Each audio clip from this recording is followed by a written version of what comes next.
हम आपके सामने जूनियर ऑफिसर ही सही, लेकिन जब जब देशद्रोह का मामला सामने आता है, एक सीआईडी ऑफिसर की ड्यूटी बनती है कि वो अपनी जान की बाजी लगा के भी देशद्रोही को पकड़े, और आज हम वही करने वाले हैं सर। बहुत टेंशन है। जब जब टेंशन बढ़ती है तो मेरा दिमाग काम करना बंद कर देता है। जैकी का नाम सुन के ऐसा हुआ सर? जैकी? कुछ याद नहीं आ रहा है। कौन जैकी, कौन मैं? सर, अगर आपकी याददाश्त खराब हो गई है तो फिर आप पुलिस में नहीं रह सकते। पुलिस? हथौड़े बज रहे, हथौड़े बज रहे दिमाग में। आपकी याददाश्त जल्द से जल्द वापस आ जाए तो अच्छा है सर, वरना बहुत कुछ हो सकता है सर।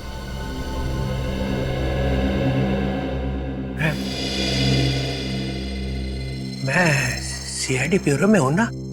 जी सर, और हम बात कर रहे थे कि आप जैकी नाम के गुनहगार से मिले थे। सच्चाई सुननी है तुम लोगों को? जी सर। मैं सोच रहा था कि ये बात मैं तुम लोगों से छुपा लूं। कुछ गलत होगा तभी तो छुपा रहे थे आप।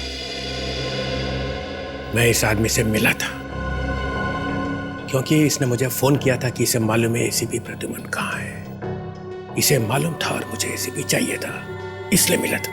तो क्या क्या क्या बताया इसने सर? ये बात मैं तुम्हें नहीं बता सकता। एसीपी ने क्या क्या गुनाह किए इस बात का अंदाजा तुम्हें हो ही नहीं सकता है।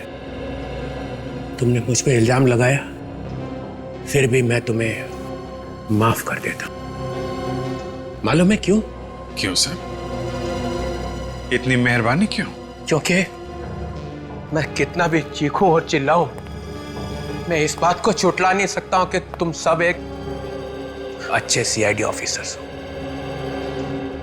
इस कौवे के मुंह से कोयल की आवाज कैसे निकली? मगर एक गुनाह किया है तुम सबने। क्या सर? एसीपी को बचाने की कोशिश की। बस सर, गाड़ी रोक दीजिए यहीं पे सर।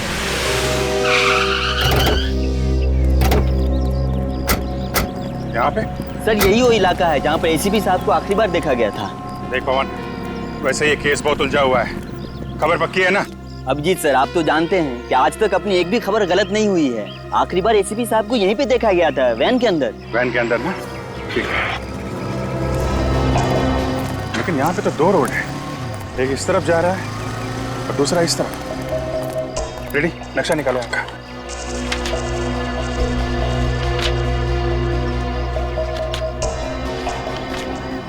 ये देखिए, ये वाला रोड त्रिपोलिया बाजार की तरफ जाता है, जो कि काफी भीड़ भाड़ वाला इलाका है। भीड़ भाड़?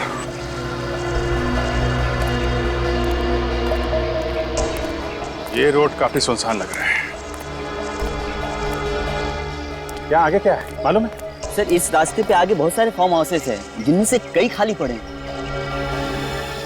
खाली पड़े फार्म हाउस?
यहाँ पे मौजूद हर इंसान को मालूम था कि एक कैनिस्टर है जिसकी वजह से ये सब हो रहा है और जिसमें ये स्क्रोल छुपा हुआ है, सिवाय एक आदमी के। सालुके? नहीं नहीं नहीं नहीं, सालुके इतना बदनसीब नहीं है। तो फिर कौन सा? वो बदनसीब मैं हूं। मुझे छोड़ के हर एक को मालूम था यहाँ पे। सचिन, तुम्हें मालूम था कैनिस्टर के बारे में? जी सर। जी सर, जी सर। विवेक सर। तुमने सुना था कैनिस्टर के बारे में? मालूम था? Yes sir. तो फिर बताया क्यों नहीं? एक सीआईडी ऑफिसर अपनी जबान कभी नहीं खोलता है सर। जबान खोलता है तो सिर्फ एसीपी के सामने। Yes sir. Sorry sir.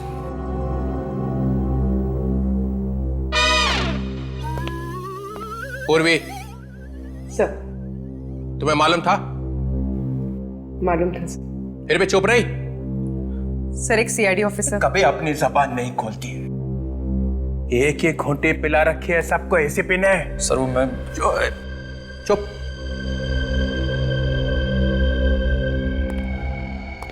ओ तारिका जी, आपको तो पता होगा पहले से।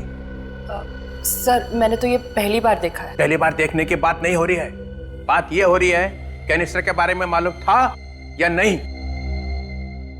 मालूम था। मालूम था। ये भी बोल दो, एक सीआईडी ऑफिसर कभी अपनी जबान नहीं खोलते। मालूम है, मालूम है किसके सामने खुलती है तुम्हारी जबान? सर वो सालुके साहब, आप और एसीपी तो पहले से ही मिले हुए हैं, तो आपको तो डेफिनेटली मालूम होगा इसके बारे में। जी हाँ सर, मालूम था। तो फिर ये भी मालूम होगा ये क्या लिखा हो? जी नहीं सर, ये मुझे बिल्कुल मालूम नहीं था। हिंदुस्तान का बच्चा बच्चा सिर्फ एक ही डॉक्टर के बारे में जानता है और वो है डॉक्टर सालुके। उसे नहीं मालूम होगा ये क्या लिखा है? सर, मुझे जहर, लाशें, गन्स, गोली, बारूद, मक्खी, मच्छर, बिच्छू, इन सब के बारे में पता है सर। इन सब के बारे में पता है, लेकिन इसके बारे में मुझे नहीं पता है। क्यों? क्योंकि ये आप लोगों का काम है सर। आप लोगों को इसकी जानकारी होनी चाहिए। मुझे? जी हाँ सर, आप तो बड़े बड़े केसेस सॉल्व करते हैं ना सर। ये सालुके नहीं बोल रहा है, ये एसीपी का एजेंट बोल रहा है। ये बात है। हाँ हूं सर, मैं एसीपी प्रद्युमन का एजेंट हूं। प्रद्युमन मेरा दोस्त है और ये सालुके प्रद्युमन के लिए अपनी जान तक दे सकता है। सालुके, तूने आश्रम ढूंढ लिया है ना? ढूंढ लिया है, मैंने आश्रम ढूंढ लिया है। और आप चाहें तो मुझे नौकरी से निकाल दीजिए अभी इसी वक्त सर। सालुके, वापस आओ। It's an order.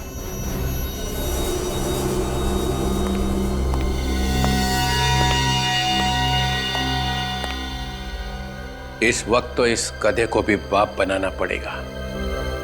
ये भाग गया तो काम नहीं होगा। क्या सोच रहे सर आप? इस पे क्या लिखा है सालुके?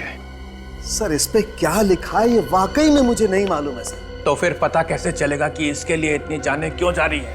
क्यों एसीपी इसके पीछे पड़ा हुआ है? सर, ये बात जानने के लिए इसे पढ़ने की जरूरत नहीं है। फिर मारा पैंतरा, फिर मारा पैंतरा। सर, मुझे दीजिए प्लीज, एक मिनट।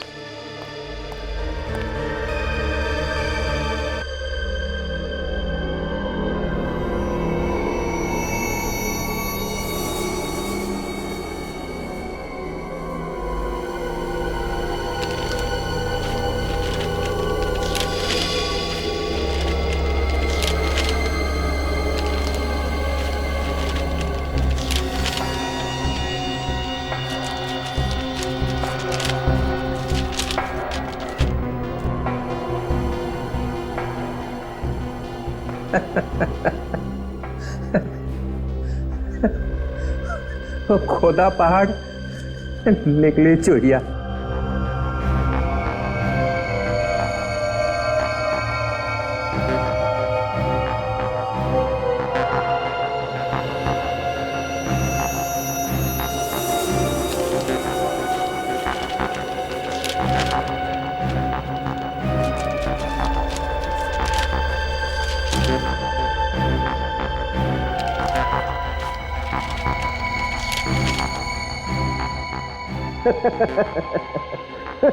क्या हुआ सर? पौधा पहाड़, निकली चुईया और चुईया ने दिखाया रास्ता। ये देखिए।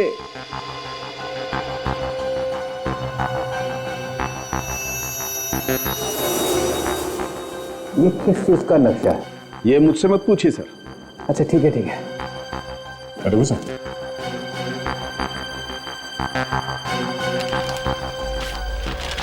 ये यहाँ पे कुछ लिखा हुआ है।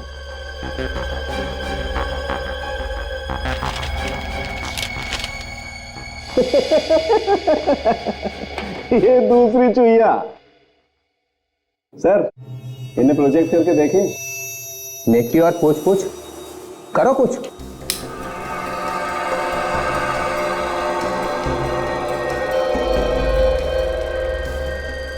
वॉल्ट 1 और ये वॉल्ट 2। और ये है कौन से वॉल्ट? ये कोई खुफिया कमरा है जहां पे लोग छुप छुप के मिलते होंगे। तो बहुत ही खतरनाक काम होने वाला है। दूसरा लगाओ।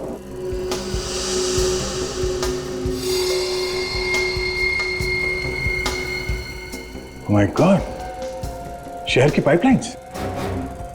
पाइपलाइंस, यहां से वहां पाइपलाइंस। पहले वाले में वॉल्ट और दूसरे में पाइपलाइंस। नो, कोई बहुत बड़ी गड़बड़ होने वाली है।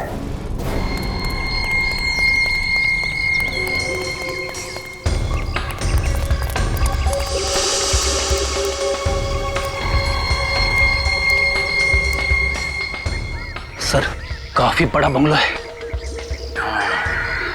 एक काम करते हैं, अंदर चलते हैं।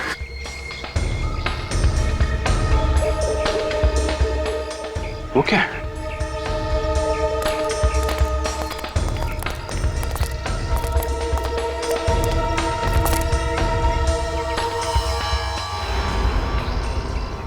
ये क्या है सर? ये जूते के अंदर की प्लेट लगती है, पेड़ी। ये देखा, इसको काट के आरी बनाया गया है।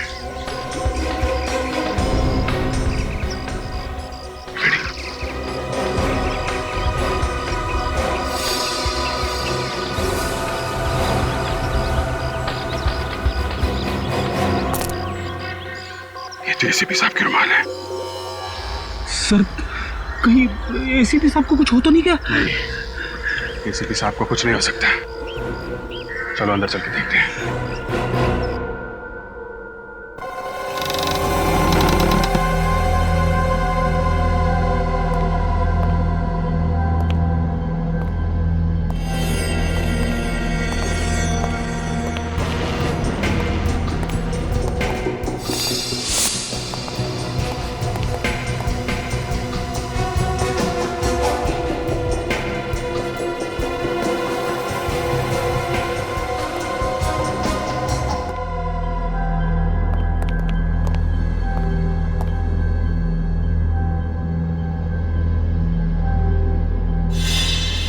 बम बनाने का सामान।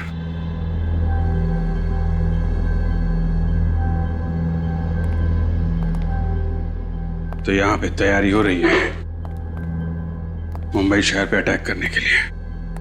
मगर सर, मुंबई शहर में ये अटैक कब होंगे और कहां पे, इसका पता कैसे चलेगा? एक मिनट, रेडी।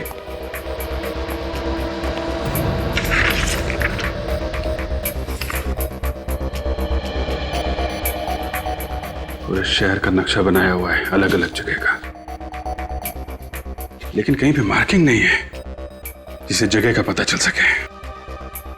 कुछ भी करके फ्रेडी से रोकना होगा। जल्दी चलो। एसीपी साहब कहां पे सर? उनका तो कुछ पता नहीं चल रहा है। कहीं उन्हें कुछ हो तो नहीं गया? नहीं, एसीपी सर का बाल भी बांका नहीं हो सकता।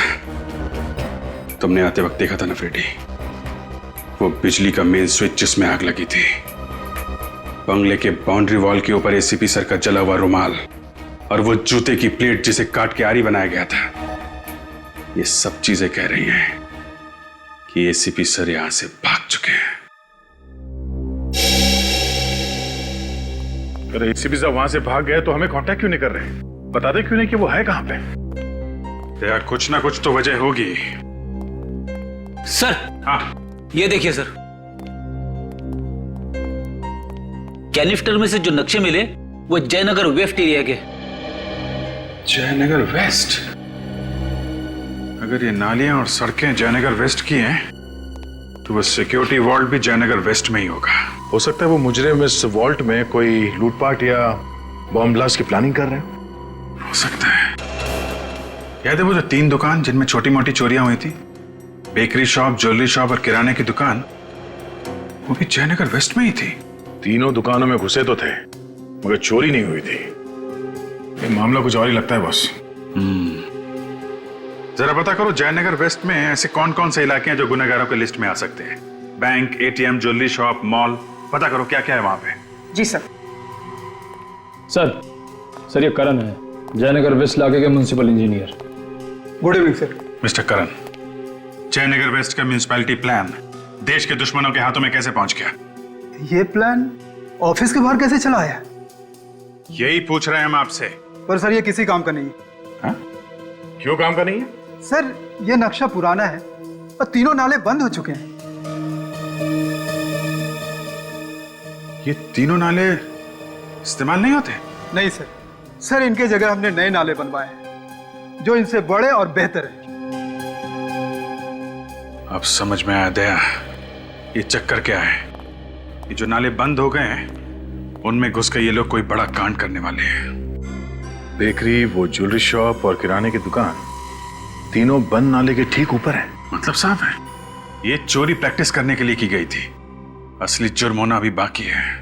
सर जयनगर वेस्ट में 3 bank, 2 jewellery store, 1 mall, 1 government office और कुछ रेजिडेंशियल कॉम्प्लेक्सेस हैं। 3 बैंक, 2 ज्वेलरी स्टोर, 1 मॉल।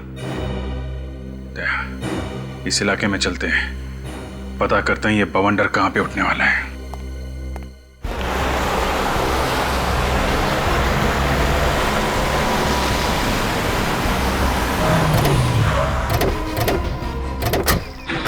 भीड़ कैसे? क्या हुआ यहाँ पे? हाँ? सुना है बैंक में कुछ गुंडे घुस गए। बैंक में?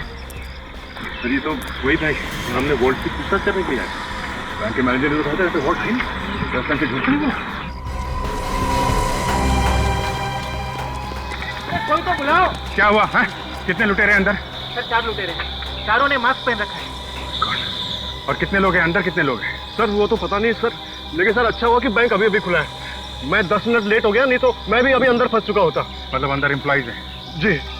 और सर वो कैश 3rd फ्लोर में है सर, लुटेरे वहीं होंगे।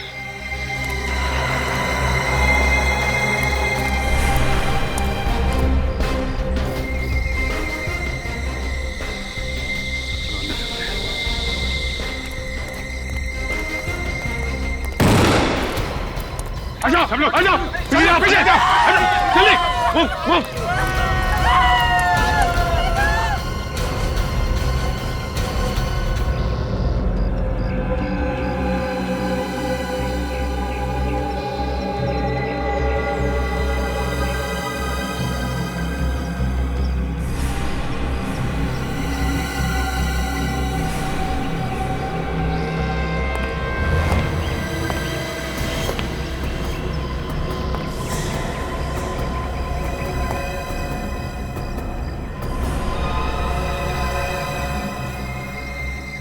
ये रास्ता तो बंद है।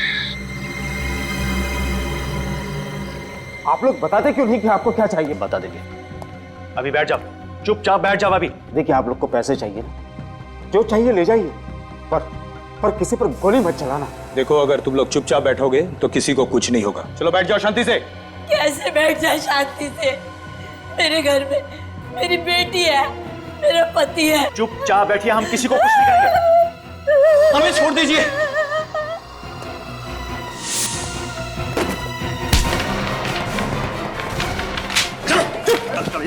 चलो बैठ जाओ यहाँ, बैठ जाओ शांति से, बैठ जाओ। सुनो तुम सब, हम यहाँ किसी को नुकसान नहीं पहुँचाना चाहते। जैसा कहते हैं वैसा करो, किसी को कुछ नहीं होगा। आपको क्या लगता है इस जुर्म में दुश्मन देश का हाथ हो सकता है? देखिए अभी कुछ बता नहीं सकते, फिलहाल हमारा ध्यान इन मासूम जिंदगियों को बचाने में लगा हुआ है। प्लीज आप लोग कोऑपरेट कीजिए। 1 घंटा हो चुका है उन बेचारों को वहाँ फंसे हुए, आप लोग अंदर भी नहीं जा पा रहे हैं, कैसे बचाएंगे आप? क्या चाहते हैं आप लोग हैं? हम लोग गन लेके उन मुजरिमों पे अटैक कर दें? अगर शूट आउट में किसी मासूम की जान चली गई तो कौन जिम्मेदारी लेगा? आप लेंगे? मासूमों को गोली लगने की फिक्र है या फिर आपको डर लगता है गोली खाने से? डर नाम का शब्द हमारी डिक्शनरी से उसी दिन मिट जाता है जब हम लोग सीआईडी की शपथ लेते हैं, समझे? गोलियों से डरते नहीं हम लोग, गोलियां खाई हैं हमने। जब सुबह घर से बाहर निकलते तो मालूम नहीं रहता कि जिंदा वापस जाएंगे कि नहीं। अनाप शनाप बातें किए जा रहे हैं आप लोग। मुझे सुना दो। नहीं बोलने दो मुझे। तो फिर आप लोग अब तक अंदर क्यों नहीं गए? अब तक यहीं पर क्यों हैं? मासूमों की जान क्यों नहीं बचाई आप लोगों ने? देखिए ऑपरेशन शुरू हो चुका है।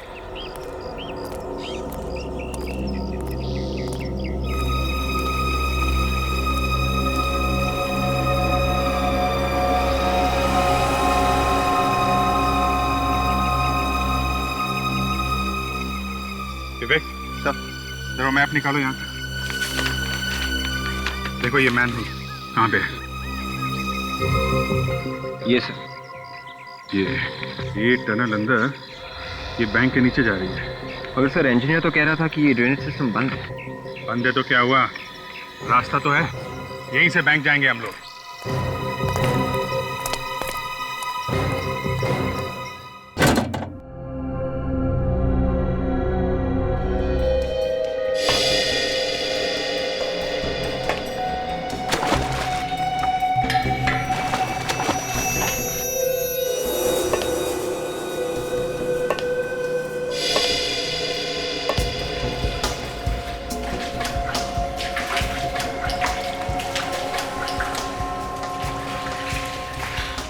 सर जीपीएस बता रहा है कि बैंक किस तरफ है। किस तरफ? हाँ।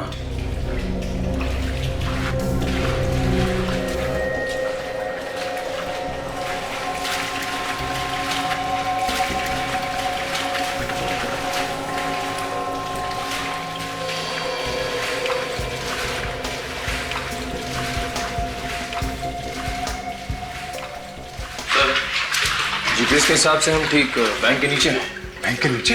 हाँ सर।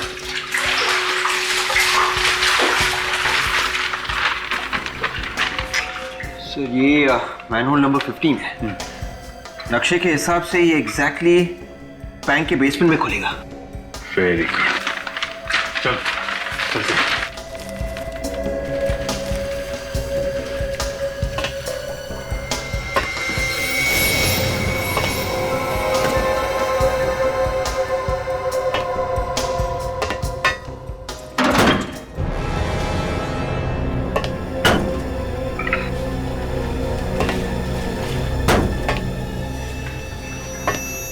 क्या चक्कर है? आवाज आ रही है। अरे इंजीनियर ने तो बताया था कि टनल काफी टाइम से बंद पड़ी है, कि आवाज कहां से आ रही है? सचिन, विवेक तुम लोग ऊपर जाके देखो, हैं? हम लोग चेक करते हैं आवाज कहां से है। संभाल के, ऊपर लुटेरे हैं, संभाल के। हैं लेकिन लेट्स गो।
विवेक लोहा गरम है, मारो थोड़ा।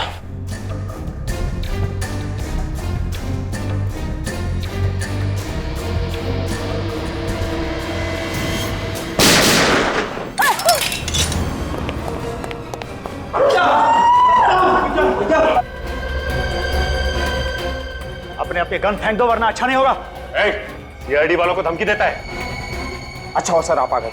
आप लोग घबराइए मत, आप आजाद हैं और एक एक करके जा सकते हैं। कोई भी बाहर नहीं जाएगा। देखो तुम लोग गलती कर रहे हो, सबके सब मारे जाएंगे। वो फोन उठाओ, सारी बातें अपने आप समझ में आ जाएगी।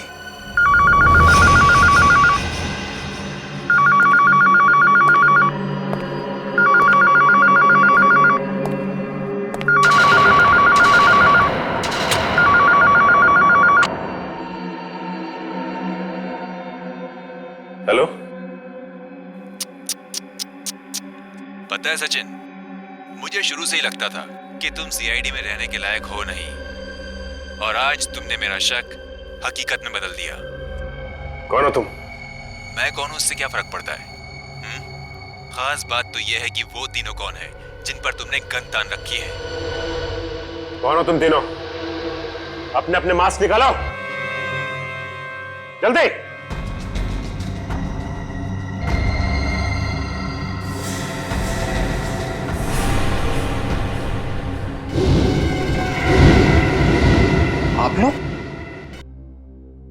आप लोग तो अंडरकवर कॉप्स है ना, जो एसीपी सर के साथ में थे? ठीक पहचाना आपने। ये सब क्या नाटक है? तुम लोग करने क्या वाले हो? तुमने कभी ताश खेली है सचिन? ताश में 4 गुलाम होते हैं जिन्हें अगर सही जगह पर फिट कर दो तो बाजी पलट जाती है। मैंने भी कुछ ऐसा ही किया है। मैंने भी इन गुलामों को अपना पपलू बना लिया।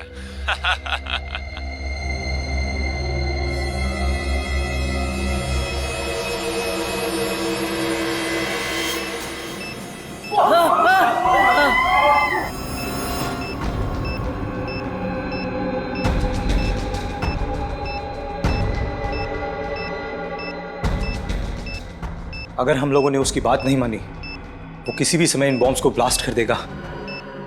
क्यों सचिन, कैसा लगा इन मासूमों की आंख में मौत की दहशत देखकर?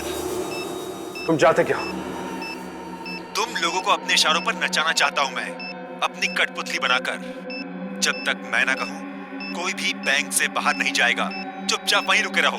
देखो मगर जो तुम, और अगर जरा से भी होशियारी करने का ख्याल भी मन में आया तो याद रखना, मेरी नजरें तुम लोगों पर गड़ी हुई हैं।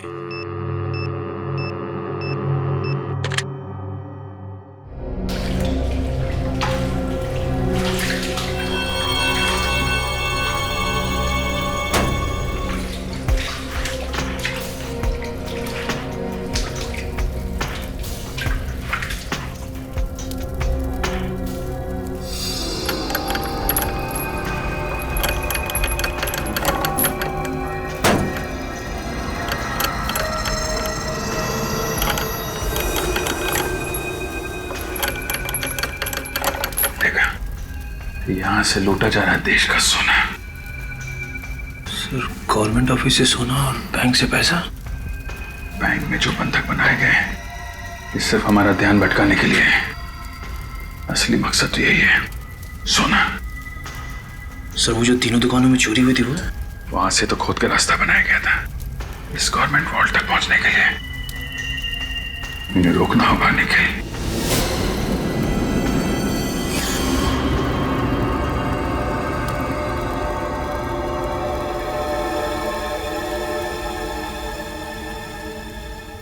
एसीपी साहब,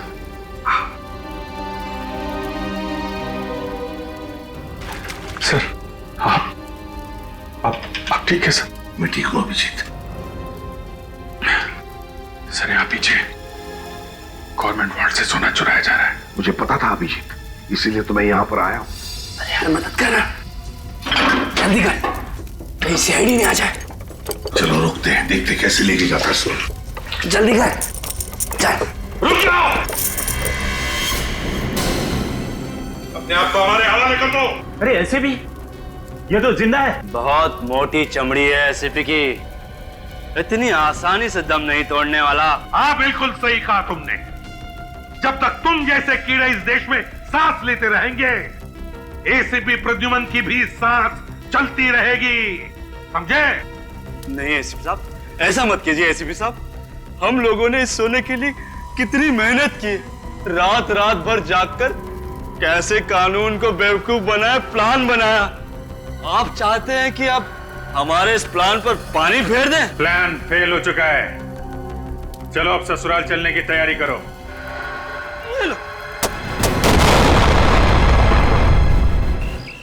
बहुत जल्दी ही रिजल्ट मिल जाएगा, आप हमारे साथ कोऑपरेट कीजिए प्लीज।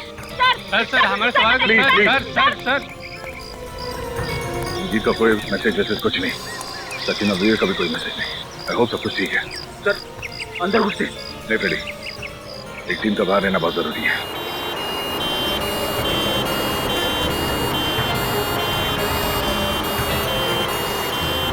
सर 3 एम्बुलेंसेस एक साथ।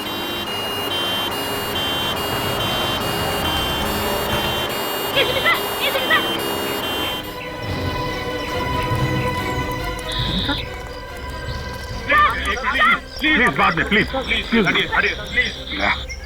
बैंक के अंदर जो लोगों को पकड़ के रखा है ये सब नाटक है। असली मकसद है हमारे देश का सोना लूटना, जो एम्बुलेंस में डालकर ले जाने वाले हैं।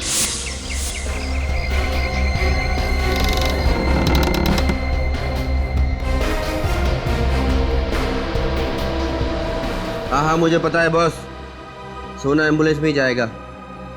मैंने 3 एम्बुलेंस भिजवा दी है। एम्बुलेंस में? हाँ सर, अभी भी 3 एम्बुलेंस गई इस तरफ। माय गॉड, हमें रोकना होगा, चलो जल्दी।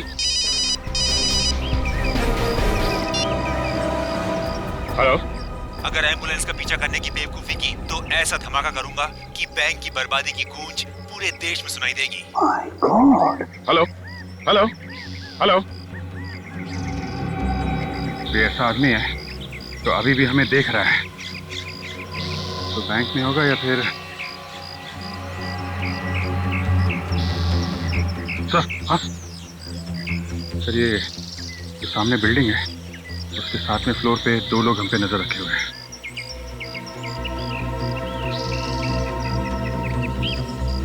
अभिजीत, यहाँ का सब संभाल लो, मैं और दया और फ्रेडी हम जाकर देखते हैं। Let's go please.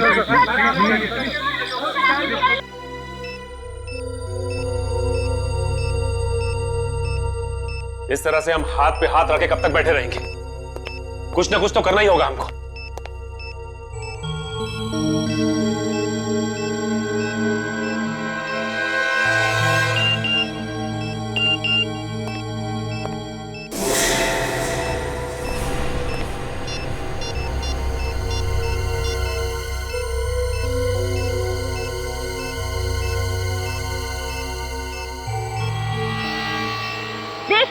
आतंकवादी हमला हुआ है और अचानक एसीपी साहब कहीं गायब हो गए थे, क्यों?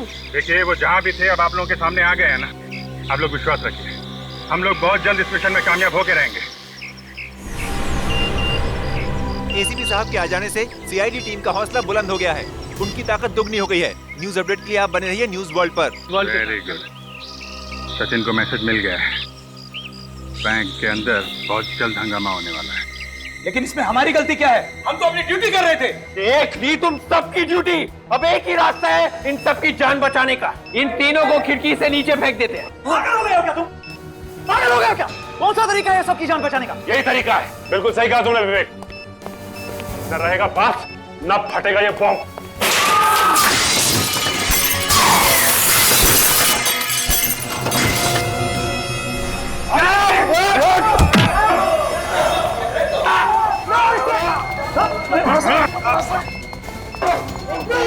प्लान को अंजाम देने का वक्त आ गया है। क्या? सीआईडी की चिंता तुम मत करो, उन्हें तो मैंने बैंक में ही फंसा दिया है। हाँ ठीक है, पुराने किले पे मिलते हैं। बैंक में जिन लोगों को बंदी बना रखा है उनका क्या करें? छोड़ दो। छोड़ दे? हाँ छोड़ दो, उनकी आत्मा को आजाद कर दो इस दुनिया से। ये लो रिमोट, जैसे ही मैं यहां से दूर जाऊं दबा देना इसे।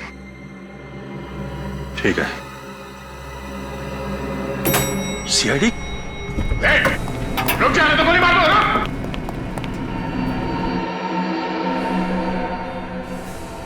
मिस्टर और मिसेस कुमार? जी हाँ, हम लोग सीआईडी से। सोने का कैनिस्टर था, बहुत पुराना था। तुम जानते हो इसे? हाँ सर, ये वही बिजनेसमैन मोहित कुमार है जिसके घर से जूही ने सोने का कैनिस्टर चुराया था। मुझे लगा डीसीपी ने अभी तक सीआईडी के टुकड़े टुकड़े कर दिए होंगे। डीसीपी साहब ने? ये नामुमकिन है। जब तक तुझ जैसे गटर के कीड़े समाज में है ना, तब तक उसे साफ करने के लिए सीआईडी एक साथ ही रहेगी। एक बटन दबाते ही बैंक में मौजूद सारे लोगों के चिथड़े हो जाएंगे। उनकी जलती हुई लाशों का धुआं यहाँ तक पहुंचेगा। अगर एक भी मासूम को कुछ हुआ ना, तो याद रखना तेरा वो हाल करूंगा कि अपने जिंदा होने पे पछताएगा तू। रिमोट कहाँ है? रिमोट कहाँ है? रिमोट जहां है मेरे पास। छोड़ दो विराज को, नहीं तो नहीं। रुक जाओ। 1 2 3 रुक जाओ। विराट को हम छोड़ देंगे, लेकिन वो रिमोट पहले तुम हमें दोगे। बेवकूफ समझा है क्या मुझे? हाँ? पहले विराज जाएगा, फिर मैं रिमोट दूंगा तुम्हें। देख, रिमोट हमें दे दो पहले। जल्दी करो एसीपी, वक्त बहुत कम है।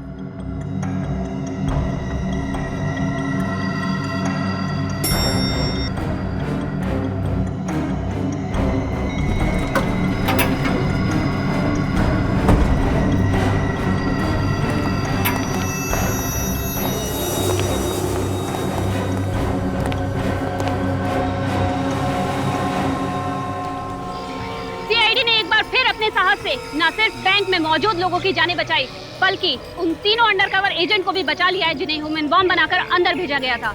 मैं ममता कुकरेती, कैमरामैन सुरेश के साथ बीटीवी। सर, विराज और उसके आदमी अगर सोना लेकर भाग गए तो पूरी दुनिया में हमारी बहुत बदनामी होगी सर। हमारे होते हुए सोना लेकर कोई भी नहीं जा सकता।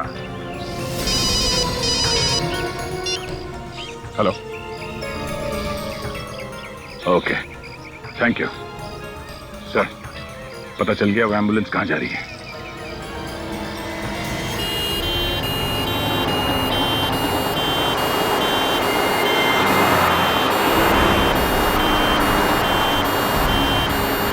जो कभी नहीं हुआ वो अब होगा। पहली बार सीआईडी की हार होगी और एक मुजरिम की जीत।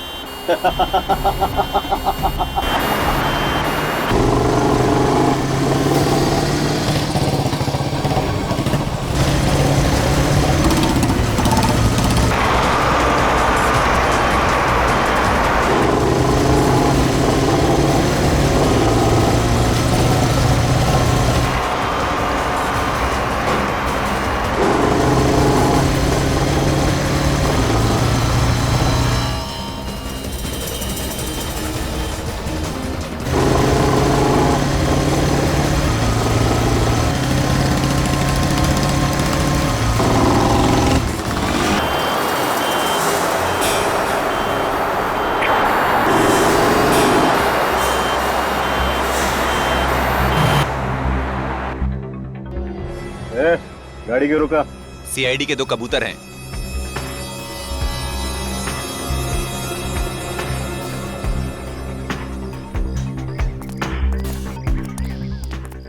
क्या एम्बुलेंस में?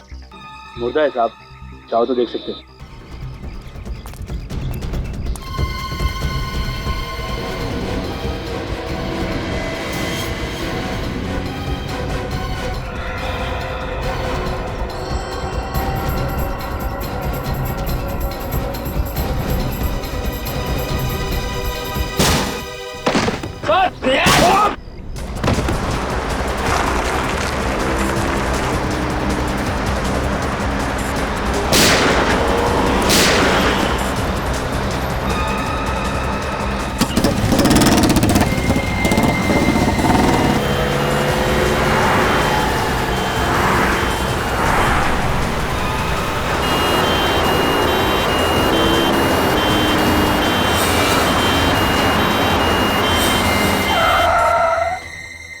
अब क्या हुआ?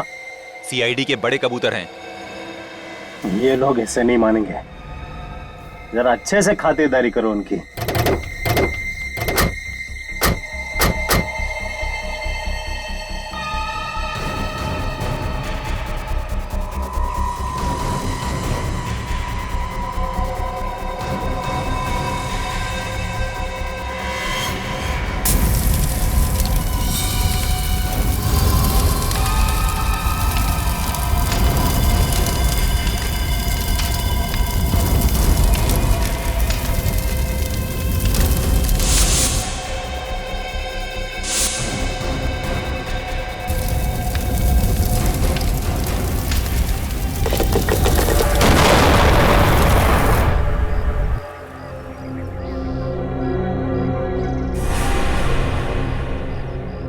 सीआईडी खलास।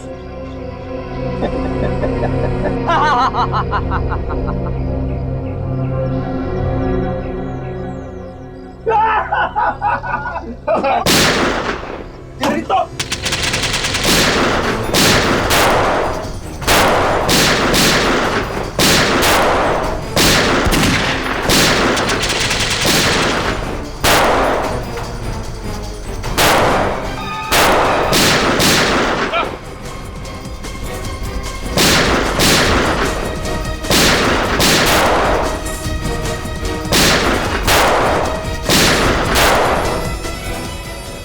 गोली चला।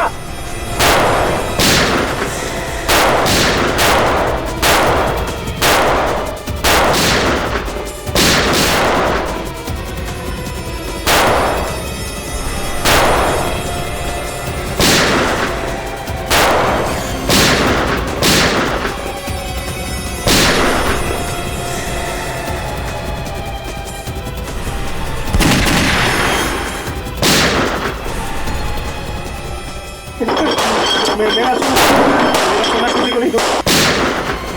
मुझे संभाल के।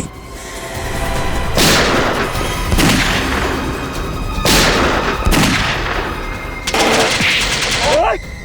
ओए!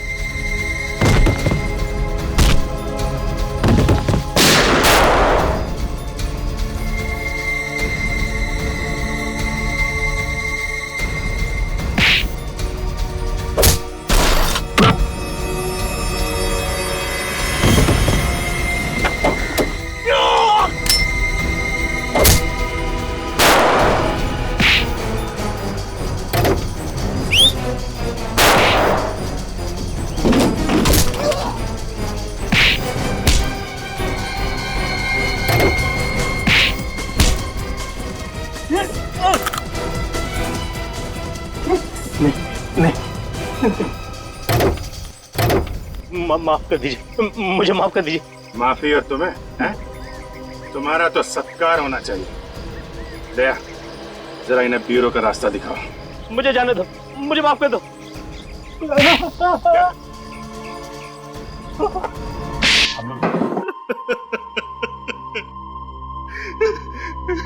24 देशों में डाका डाला है मैंने, लेकिन आज तक किसी भी देश की पुलिस मुझे पकड़ नहीं सकी। क्या सोचा था? सिल्वर जुबली इंडिया में डाका डाल के मनाओगे? इंडिया को लूटने की तमन्ना मेरे दिल में उसी दिन जन्म ले चुकी थी जिस दिन मैंने जुर्म का रास्ता अपनाया था। हाँ, लेकिन तुम भूल गए कि सीआईडी यहाँ पर है, और जब तक सीआईडी है तुम जैसे गद्दार इस देश का कुछ बिगाड़ नहीं सकते, समझे? लूटे हुए सोने का क्या करने वाले थे तुम लोग? उससे हम लोग हथियार और बम खरीद कर आतंकवादियों को ऊंचे दाम में बेचने वाले थे। शर्म नहीं आई तुम्हें? पैसों की लालच में अपना ईमान बेचते हुए न जाने कितने मासूम लोगों की मौत के जिम्मेदार हो तुम। इन सब से मुझे क्या लेना देना? मैं तो जुर्म की दुनिया का सबसे बड़ा आदमी बनना चाहता था।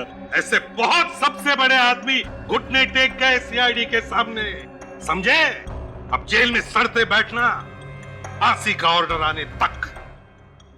जैसे ही पता चला कि विराज ने अपना मुंह इंडिया की तरफ मोड़ लिया है, तो जल्दी से जल्दी उससे टक्कर लेना जरूरी था, और वो दिखता कैसे है कहां ये मालूम नहीं था।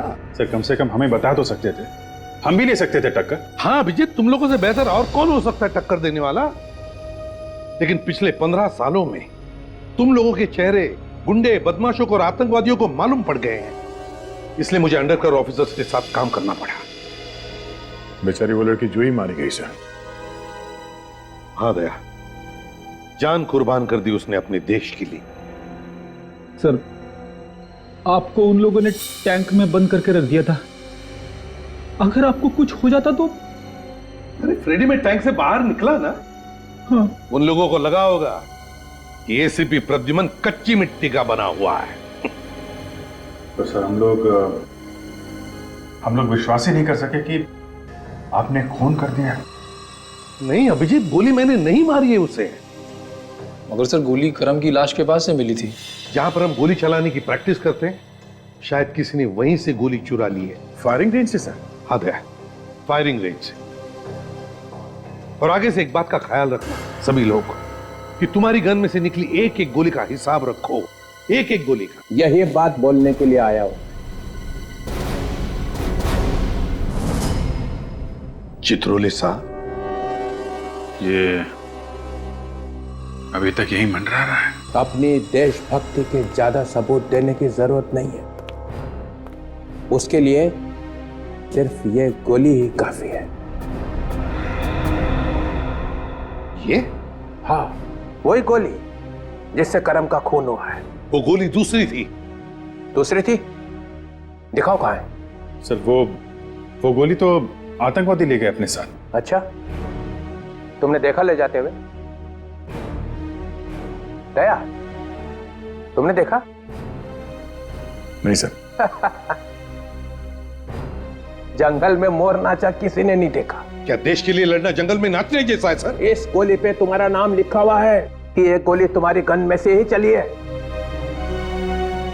और सालुखे ने भी तुम अपना मुंह खोल ही दिया था कि ये गोली एसीपी की है। सालुखे? उसने? हाँ सर, वो बाद में उन्होंने बोल दिया था। आजकल एक पुलिस ऑफिसर पे अगर छोटे से छोटा इल्जाम भी लगता है तो उसकी प्रॉपर इंक्वायरी होती है, और जब तक छानबीन पूरी नहीं हो जाती तब तक उसे सस्पेंड किया जाता है। जी सर, सस्पेंड। तो फिर सर, अगर ये गुनाह मेरे हाथों हुआ है तो इस बात का सबूत भी आप ही को ढूंढना होगा। ढूंढूंगा, जरूर ढूंढूंगा। इस गोली को सीने से लगाए घूमता रहता हूं मैं। सिर्फ ये कह देने से काम नहीं चलेगा कि गोली मैंने नहीं चलाई है। तुम्हारे ऊपर खून का इल्जाम लगा हुआ है, खून का। जब तक सीआईडी के इतिहास में से तुम्हारा नाम नहीं मिटा देता तब तक चैन से नहीं बैठूंगा। एसीपी प्रद्युमन सर, एक ना एक दिन तुम्हें सीआईडी से जाना ही पड़ेगा।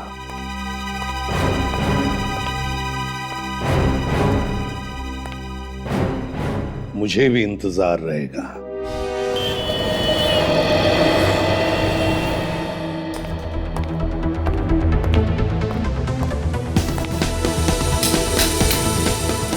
नमस्कार, मैं मलिक। एक मजेदार एपिसोड में आप सभी का स्वागत करता हूं।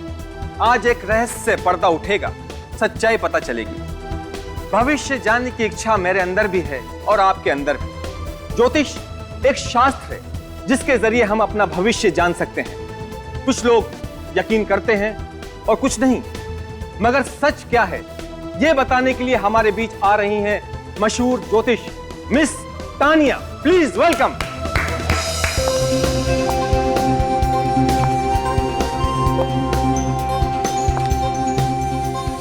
Hello Malay. हेलो, प्लीज आइए। श्योर।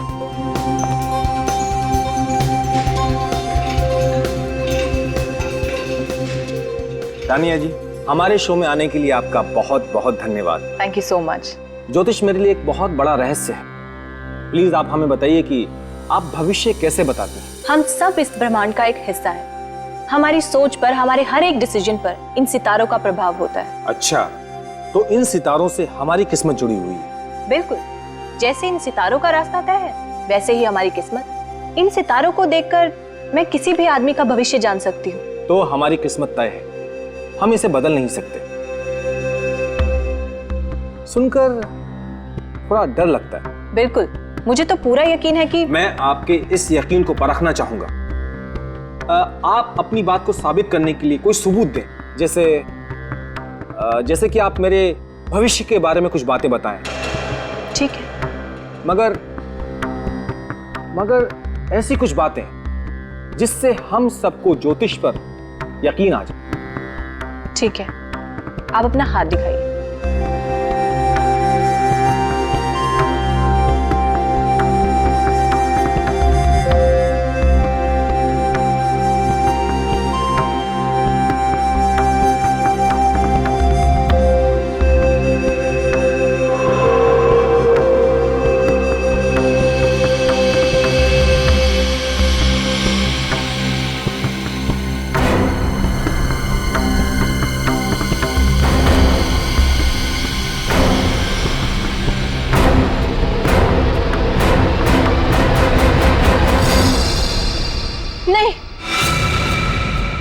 नहीं हो सकता। तुम इंटरव्यू के लिए मान गए और हमारे साथ यहाँ स्टूडियो में मौजूद हो, विश्वास ही नहीं हो रहा है। क्या हम सीआईडी वाले इतने खड़ूस लगते हैं?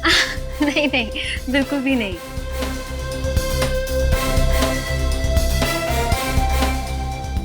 क्या हुआ विवेक, परेशान लग रहे हो? कैमरा और लाइट्स को देखकर नर्वस तो नहीं हो रहे? जी हाँ, ये कैमरा और लाइट्स थोड़ा नर्वस कर रहे हैं मुझे। ओके ठीक है विवेक, नो प्रॉब्लम। हम इंटरव्यू से पहले एक रिहर्सल कर लेते हैं ताकि तुम्हें कैमरा और लाइट्स की आदत हो जाए। जी शुक्रिया। अब विवेक ये बताओ कि तुम सीआईडी में कब आए? यही कोई हो गए होंगे 5-6 साल। अच्छा, तो कैसी होती है सीआईडी ऑफिसर्स की जिंदगी? थोड़ी मुश्किल है पर बहुत ही दिलचस्प। विवेक, अब एसीपी अभिजीत और दया सर जैसे सीनियर ऑफिसर्स के साथ काम करने के बारे में कुछ बताइए ना हमें। देखिए, उनके साथ काम करना बहुत बड़ी बात है। एक परिवार के जैसे रखते हैं सबको। उन्होंने मुझे बहुत कुछ सिखाया, बहुत कुछ, और मदद के लिए हमेशा तैयार रहते हैं। Very nice. मगर आपके असली परिवार का क्या? आपके माता पिता को डर नहीं लगता? लगता है। मेरी माँ को हमेशा मेरी चिंता लगी रहती है, लेकिन उन्हें गर्व है कि मैं समाज के काम आ रहा हूँ। विवेक, एक और बहुत इम्पोर्टेंट सवाल है और उस सवाल को पूछे बगैर मैं आपको इस स्टूडियो में से जाने नहीं दे सकती। देखिए प्लीज, शादी के बारे में मत पूछना, ऑलराइट? नहीं नहीं, शादी के बारे में तो हम जरूर पूछेंगे, लेकिन बाद में। अभी आप मुझे प्लीज फ्रेडी सर के बारे में कुछ बताइए ना। Freddie sir? हाँ। क्या हुआ विवेक, फ्रेडी सर का नाम लेते ही आपने हंसना शुरू कर दिया? वो बस फ्रेडी सर। फ्रेडी सर का नाम सुनते ही आपका ये हाल है, तो आपके साथ काम करते हुए क्या हाल होता होगा? जी हाँ, बिल्कुल पूछिए मत। सॉरी।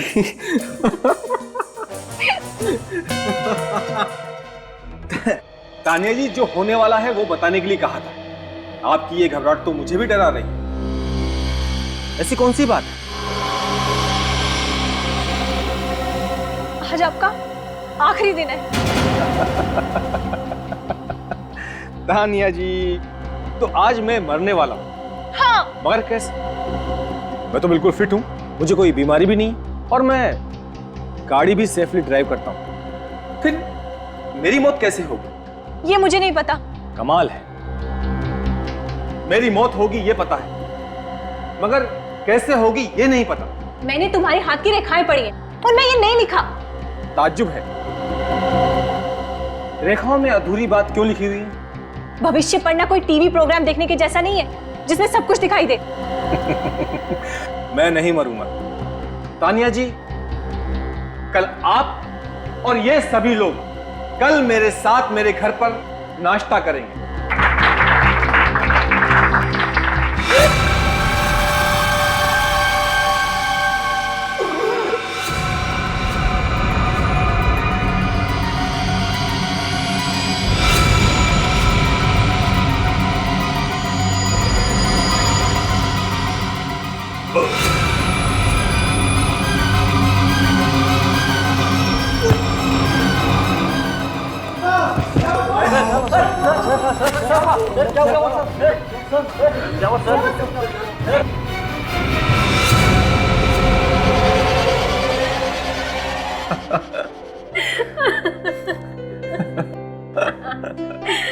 विवेक, बिल्कुल विश्वास नहीं होता कि तुम इतना मजाक कर सकते हो। अब आपको सच बातों पर हंसी आती है तो क्या करें? अरे वाह, वेरी नाइस विवेक। ऐसा लगता है पूरी तरह से कंफर्टेबल हो गए हो। तो इंटरव्यू शुरू करें? बिल्कुल। ठीक है, तो मैं अपने कैमरामैन और बाकी के सारे क्रू को बुला लेती हूँ। प्लीज।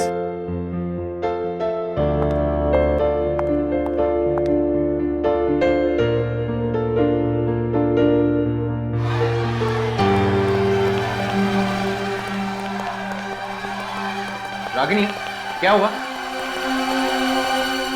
पता नहीं विवेक, पर कुछ तो गड़बड़ जरूर है। गड़बड़? भाई साहब, क्या हुआ? शायद उस तरफ कुछ हुआ है।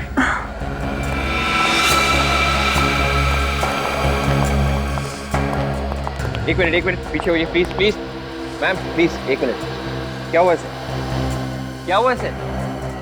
भाई साहब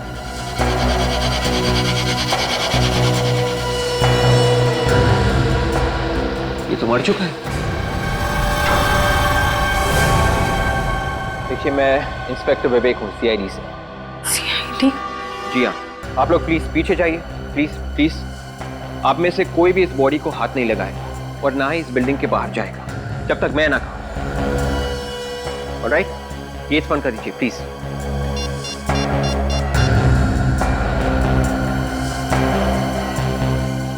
हेलो सर, मैं फ्यूचर न्यूज चैनल से बात कर रहा हूँ। आप लोग जल्दी आइए सर, यहाँ पे एक खून हुआ है सर। खून हुआ है? Are you sure कि ये खून हुआ है? आप कौन? सर ये मशहूर एस्ट्रोलॉजर तान्या हैं। इन्होंने अभी अभी बताया था कि इनकी मतलब मलाई की मौत होने वाली है। तान्या जी,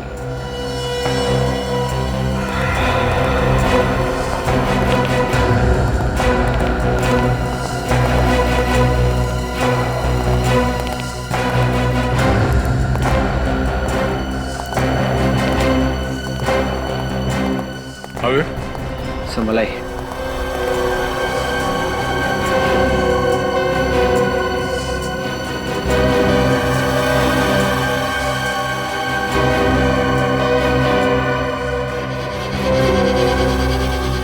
मुट्ठी बंद कर रखी है।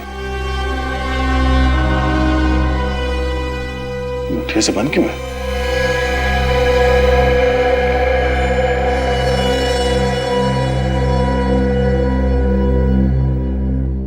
लाश तो ठंडी हो गई, एकदम बर्फ की जैसे।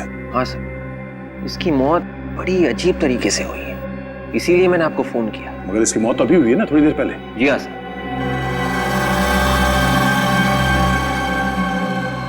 ऐसा लगता है ये लाश किसी फ्रीजर में रखी गई थी। सर लाश भी यहीं पे पड़ी हुई थी और इसकी मौत भी सबके सामने ही हुई। बॉडी अकड़ भी गई है। रायगर मोटिस को होने में कम से कम 4-5 घंटे लगते हैं। इतनी जल्दी ये बॉडी कैसे अकड़ गई?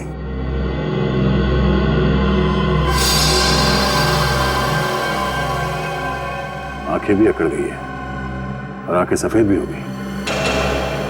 सचिन, ये बॉडी कुछ गड़बड़ है। ये केस डॉक्टर सालुंके की हालत खराब करने वाला है। एक काम करो, लाश को फॉरेंसिक लैब भिजवा दो। डॉक्टर साहब को ये लाश इसी हालत में देखनी चाहिए।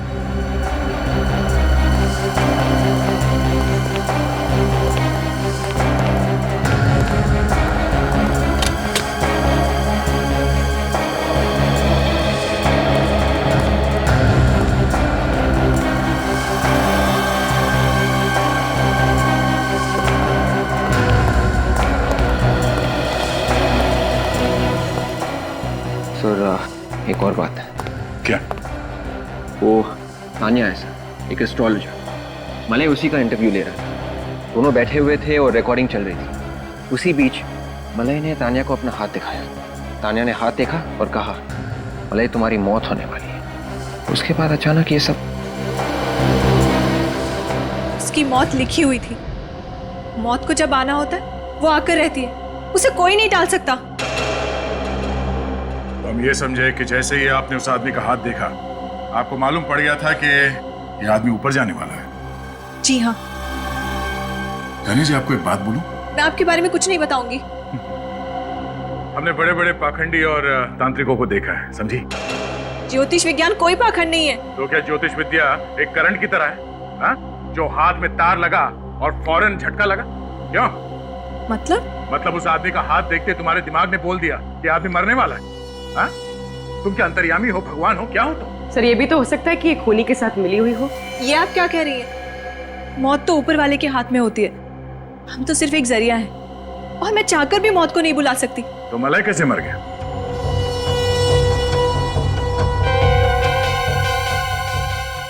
अच्छा, आप खुद का हाथ देख सकती हैं?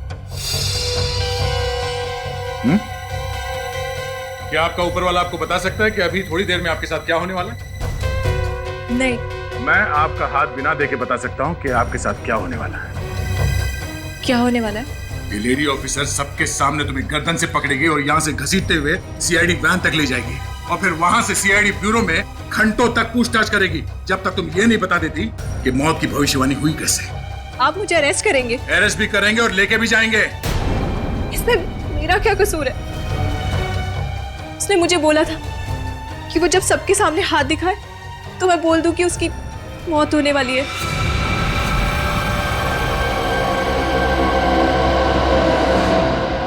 देखा, सीआईडी के सामने भविष्यवाणी भी बदल जाती है। मुझे भविष्यवाणी करने के लिए कहा गया था सर। मलय ने कहा था? जी हाँ। तुम सच बोल रही हो? मैं सच बोल रही हूँ सर। अगर मैं गुनहगार होती तो मैं वहां क्यों रुकती?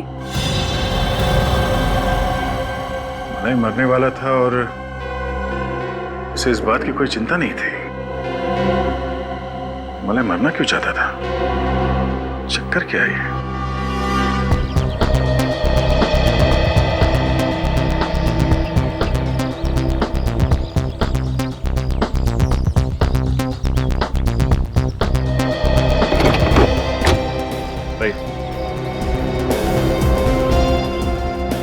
संभल के संभल के संभल के।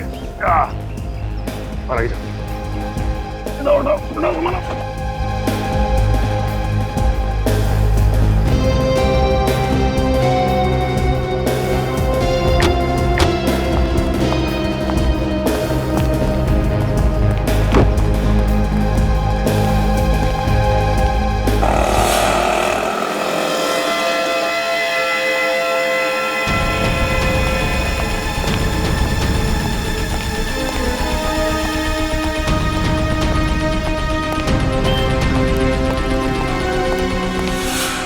ताला लगाओ।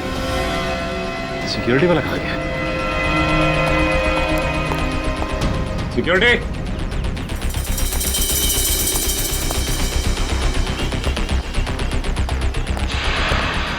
Security, security. भाई साहब ये सिक्योरिटी वाला कहाँ गया? पता नहीं सर। पता नहीं। दरवाजा क्यों खुला है? दरवाजा लाश कहाँ गई?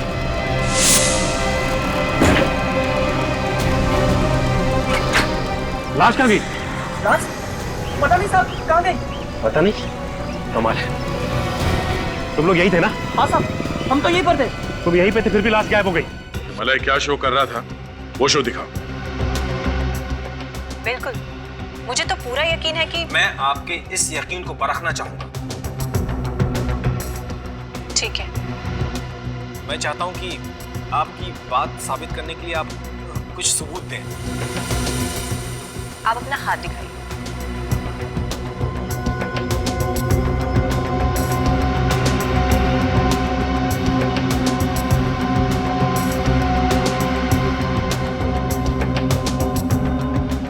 ये नहीं हो सकता। नहीं हो सकता? आपकी घबराहट तो मुझे डरा रही है। आज आपका आखिरी दिन है।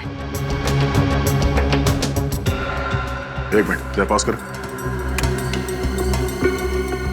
रिवाइंड करो सर। प्ले करो।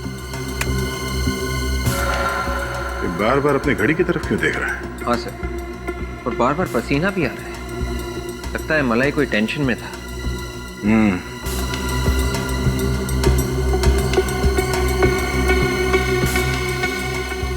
सर ऐसा लग रहा है इसकी तबीयत ठीक नहीं है।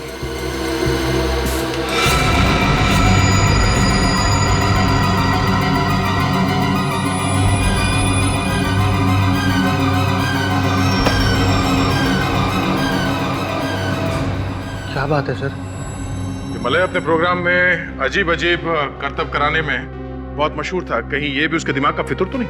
हा? ये भी प्लान था? नहीं सर, ऐसा कोई प्लान नहीं था। मतलब ये मौत एक आत्महत्या है? मलय का शरीर बर्फ की तरह जम गया था, कैसे? मुझे कुछ नहीं पता सर। मैं तो सिर्फ ये सोच रहा हूँ कि उसके बिना मैं शो कैसे करूंगा।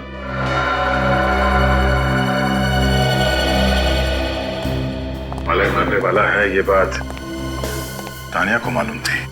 हाँ सर, लेकिन यहाँ पे काम करने वाले मलय के किसी भी कोलीग को तानिया के बारे में मालूम नहीं था। सबसे पूछा?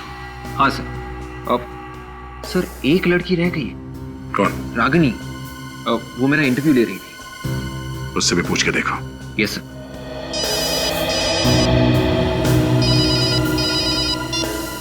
हाँ सचिन। क्या मलय की बॉडी गायब हो गई? ठीक है, हम लोग अभी आते हैं। इतनी खुली जगह से कोई लाश कैसे चुरा के ले गया? कैसे? सर मैंने हर जगह देखा लेकिन समझ में नहीं आ रहा कि लाश गई तो गई कहाँ।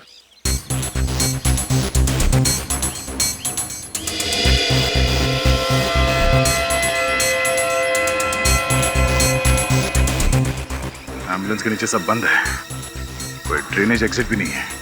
तुम्हें शक कैसे हुआ?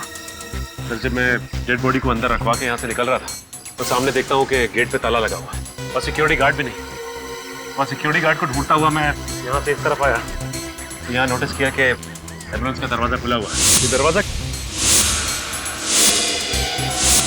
लाश कहाँ गई?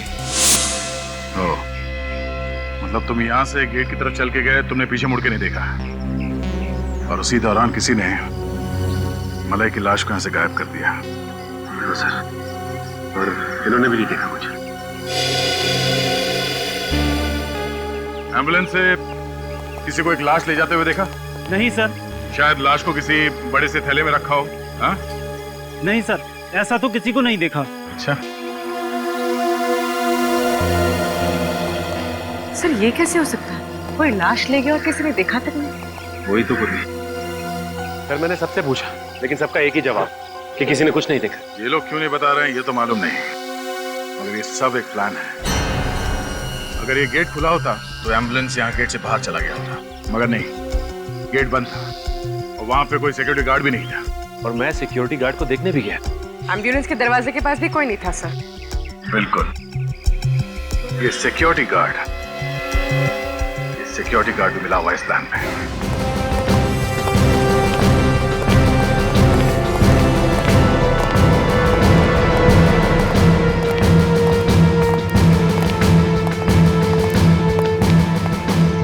यहाँ गेट पे सिक्योरिटी करते हो? जी सर। कहाँ गए? सब पानी लेने गए सर, गर्मी बहुत है। पानी लेने गए थे आधे घंटे से? सब किसी से कहिएगा मत, वो जब से मौत हुई है ना सब मालिया साहब, तब से ऑफिस जैसे बंद सा हो गया है, इसीलिए थोड़ी देर बैठ गया था। इसलिए ताकि मलय की बॉडी चुराई जा सके। चोरी हो गई साहब, इसमें मेरा कोई हाथ नहीं साहब, मुझे कुछ नहीं मालूम। बिल्कुल मौके पर ही गायब हो गए थे तुम? हाँ? नहीं, मैं एक फोन आ गया था, उसी को अटेंड करने गया था और थोड़ी देर बैठ गया। फोन किसे? पता नहीं साहब, लेकिन जब मैं वहाँ पहुँचा तो फोन कट गया। मुझे लगा घर पे फोन होगा, इसलिए थोड़ा इंतजार करने लगा। एक मिनट, इसने तुम्हें कहा कि तुम्हारा फोन आया है, उसने तुम्हें ये नहीं बताया कि किसने फोन किया था? नहीं साहब। अच्छा, तुमने पूछा क्यों नहीं उससे कि कौन बोल रहा है? सर क्योंकि इसके दोस्त और घर वाले हमेशा कॉल करते हैं, इसके लिए मैं कई बार पूछती नहीं हूँ। फोन करने वाला लड़का था या लड़की? सर लड़की थी। लड़की थी? उसने क्या बोला? जो बोला वही बताओ। हाँ, उन्होंने बोला कि महेश को बुला। महेश को बुला? महेश बोला या सिक्योरिटी गार्ड? सोच के बताओ।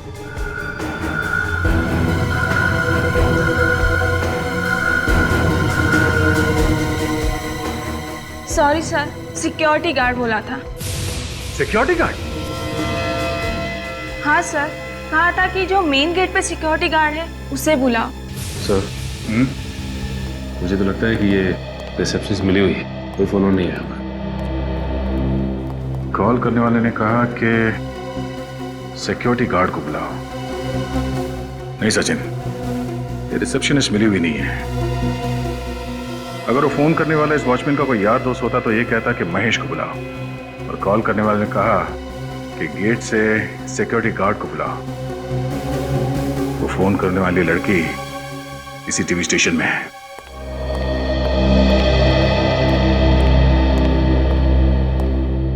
ये रागिनी का फोन क्यों नहीं लग रहा है?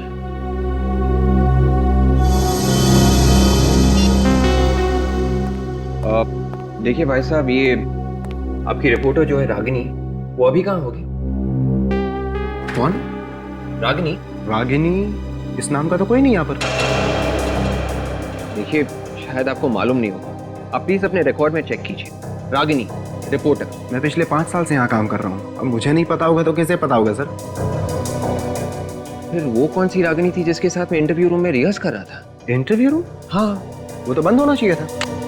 देखिए, वो रूम खोला गया था, मैं वहाँ रागिनी के साथ इंटरव्यू के लिए रिहर्स कर रहा था। देखिए, आप एक काम कीजिए, आप अपने प्रोग्रामिंग हेड मिस्टर सुधीर को अभी के अभी बुलाएं, मुझे उनसे मिलना है। ठीक है सर। थैंक्स।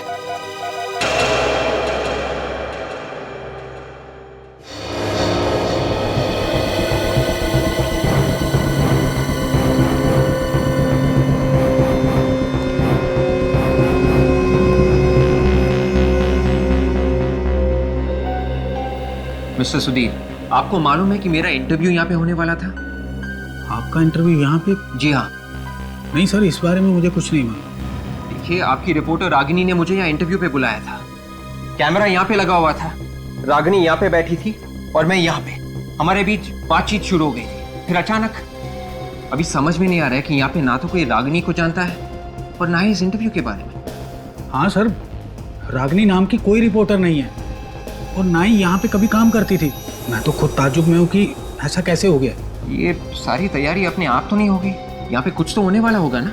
हाँ सर, मलाए यहाँ पे एक इंटरव्यू लेने वाला था। मलाए तो दूसरे इंटरव्यू में था, तो फिर यहाँ कौन सा इंटरव्यू? उस इंटरव्यू के खत्म होने के बाद वो दूसरा इंटरव्यू यहाँ पे लेने वाला था। अच्छा, तो ये रूम खाली था, ये बात रागिनी को मालूम थी, तभी उसने ये सारा प्लान बनाया। मिस्टर सुधीर, आपके टीवी स्टेशन का ही कोई आदमी है जिसने ये बात रागिनी को बताई थी। कौन है वो? किसी पे कोई शक?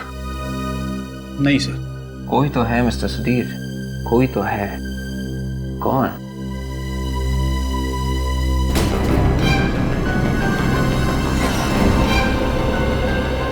मिस्टर सुधीर, वो आदमी कहाँ है जिसने इस कमरे का दरवाजा खोला था? कहाँ है वो? उसे सब कुछ मालूम है।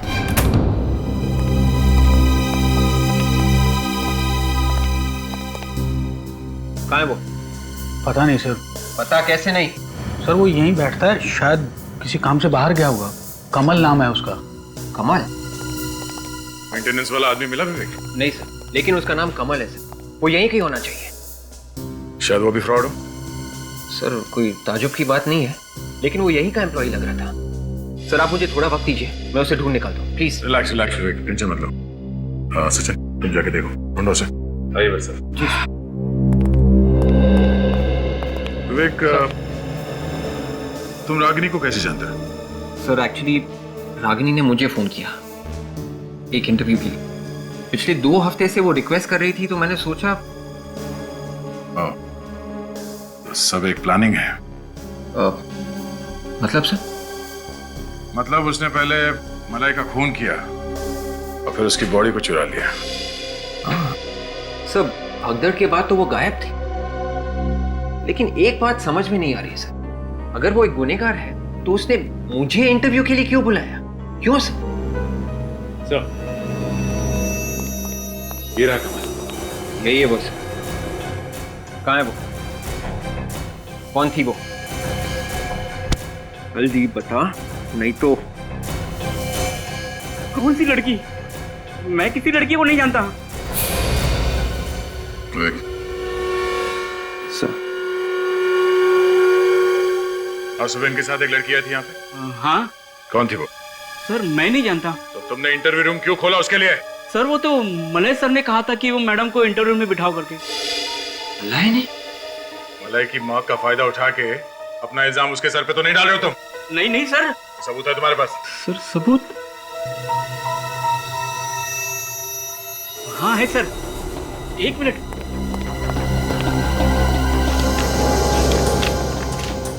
ये देखिए सर, ये देखिए सर, ये मलय सर ने खुद उस लड़के को वहां बिठाने के लिए कहा था और पूरा सेटअप करने के लिए कहा था। ये रही उनकी सिग्नेचर। इसका मतलब मलय रागिनी को जानता था? ये रागिनी मलय को कैसे जानती थी? सर, वो तो पता नहीं, मलय सर ने मुझे कल शाम को ही रागिनी जी से मिलवाया था। और कहा था कि मैडम ऑफिस आए तो उन्हें इंटरव्यू में बिठा देना। सर हो सकता है मलय भी रागिनी के साथ इस प्लान में शामिल हो। इस मलय और रागिनी के बीच में क्या संबंध है, पहले वो पता करना चाहिए।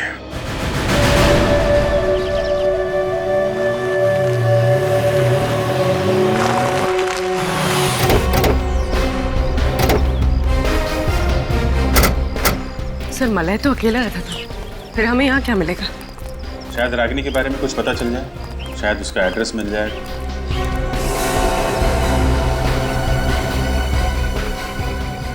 टीवी चल रहा है अंदर। सर अंदर आत्माएं नाच रही हैं। देखें कौन सी आत्माएं हैं।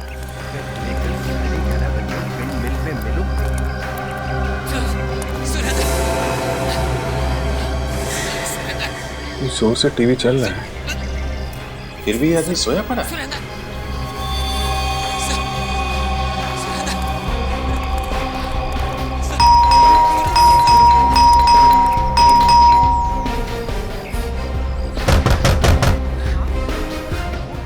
कुछ गड़बड़ है, दरवाजा तोड़ना पड़ेगा। तोड़ोगे? Sir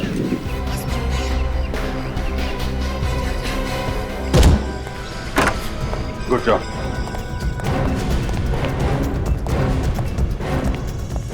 hello, excuse me. कुछ लोग मेरे पीछे पड़े। हेलो। ले।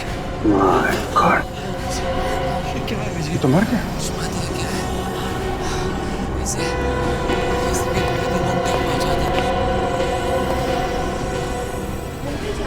टीवी बंद करो।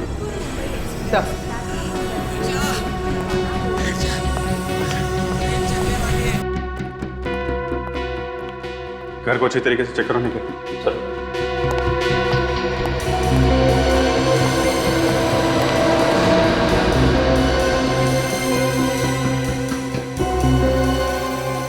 बैठे बैठे ऐसा लग रहा है टीवी देखते देखते ही मर गया। सर हो सकता है इसे हार्ट अटैक आया। हो सकता है। आने के घर के अंदर कोई भी नहीं है। घर में कोई भी नहीं? नहीं सर। ये आदमी यहाँ पे अकेला है? कौन ये आदमी? एक मिनट एक मिनट, ये क्या है?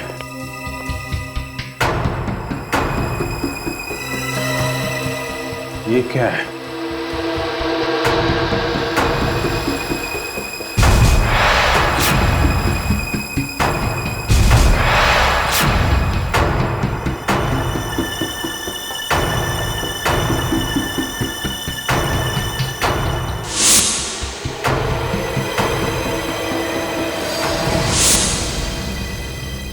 मलय? ये मलय है? हाँ सर। मगर इसकी लाश यहाँ पे कैसे पहुंची? तो चुराने वाले ने यहाँ पे छोड़ दिया होगा। अरे मगर चुराया ही क्यों? ये देखो, ये सोने की चेन, घड़ी और ये अंगूठी वगैरह सब के सब वैसे के वैसे ही हैं, कुछ भी नहीं चुराया। ऊपर से इसे नकली विग, दाढ़ी और मूंछ लगा दी। हाँ सर।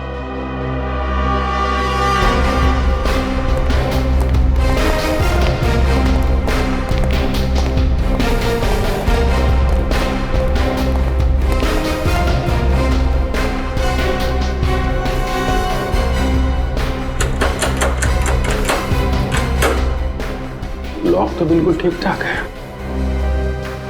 दरवाजा तोड़ने का कोई निशान नहीं।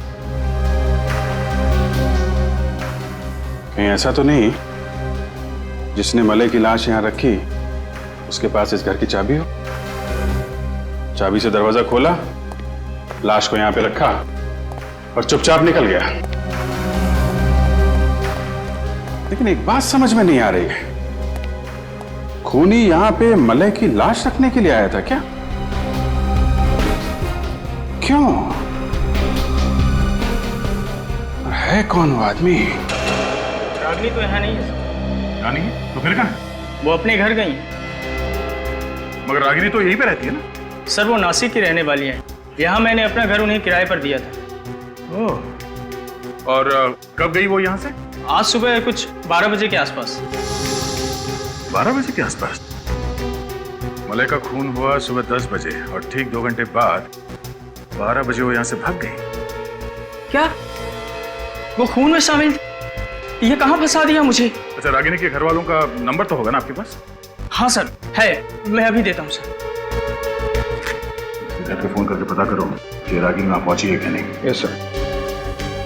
Thank you. रागिनी काम क्या करती है? सर वो एसी रिसर्च लैब में रिसर्चर है। एसी रिसर्च लैब, फ्रिज के ठंडा रखने की क्षमता को और बेहतर बनाने वाली कंपनी। सर, रागिनी ने फिर से झूठ बोला। वो अपने घर गई नहीं। यही उम्मीद भी थी।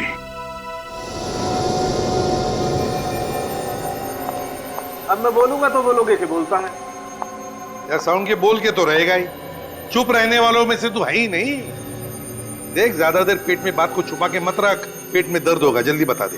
पेट में मेरे दर्द नहीं होगा, तुम्हारे पेट में दर्द होगा अगर बता दिया तो। पेट दर्द की दवा है हमारे पास, तू जल्दी से बता दे। इस आदमी की मौत 2 घंटे पहले। देखा, मुझे पता था।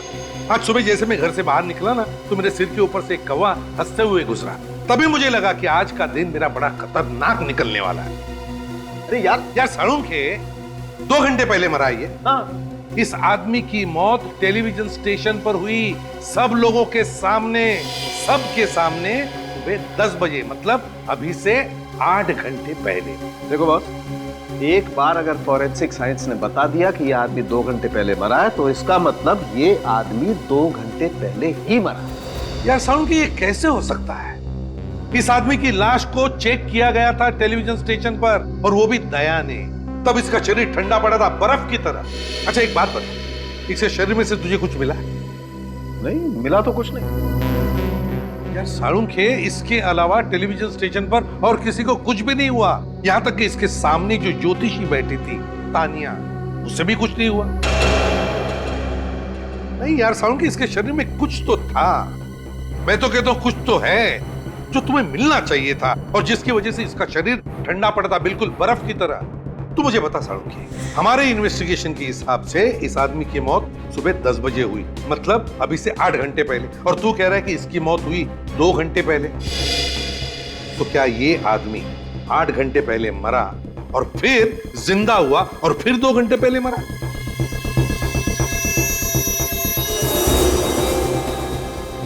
वैसे शरीर ठंडा हो जाने से दिल की धड़कनें तो कम हो जाती। इतनी कम हो जाती है कि ये मरा हुआ लगे? थ्योरी के हिसाब से हाँ। एक बात और, क्या? ये देखिए यहाँ इसकी गर्दन पर ये जो 2 निशान है, इंजेक्शन के निशान है बॉस। इस आदमी को यहां से जहरीला इंजेक्शन दिया गया है, और उस जहर से ही इस आदमी की मौत हुई। यह आदमी जहर से मरा, इसे इंजेक्शन दिया गया, जहर का। किसने किसने दिया इसे जहर का इंजेक्शन? किसने? हमें रागिनी के बारे में कुछ पूछताछ करनी है। ये सीआईडी रागिनी के पीछे क्यों पड़ी हुई है? जहाँ जहाँ गुनाह वहाँ सीआईडी। शायद रागिनी के हाथ खून में रंगे है। खून? नहीं, ये हो ही नहीं सकता। वो कब से नहीं आई है काम पे नहीं आई? अरे सर, वो तो आज भी काम पे आई हुई है। आई है? कहाँ है वो? अपने लैब में। कहाँ है लैब? चलिए मैं आपको बताता हूँ। चलिए। रागिनी के लैब का दरवाजा सर ज्यादातर बंद ही रहता है। दरवाजा खुलवाना पड़ेगा। रागिनी, रागिनी दरवाजा खोलो। रागिनी। सर, रागिनी दरवाजा नहीं खुल रही है, पता नहीं क्यों। चाबी तो है ना तुम्हारे पास? जी सर। बोलो।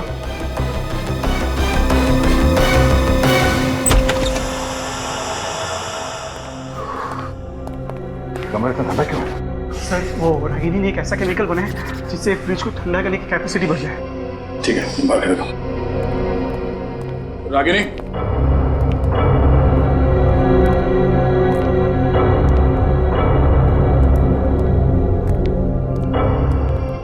Ragini. My God. Ragini. Sir इसकी बॉडी तो ठंडी पड़ गई, बिल्कुल बिल्कुल बर्फ की तरह। सर ये तो मर चुकी है। ठंड की वजह से इसकी मौत हो गई।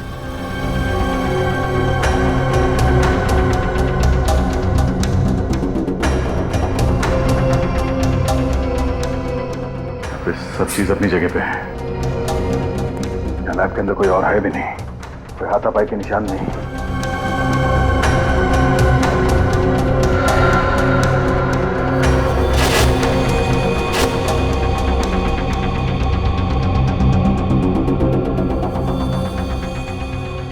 कहीं इस रागी ने डर के मारे आत्महत्या तो नहीं कर ली?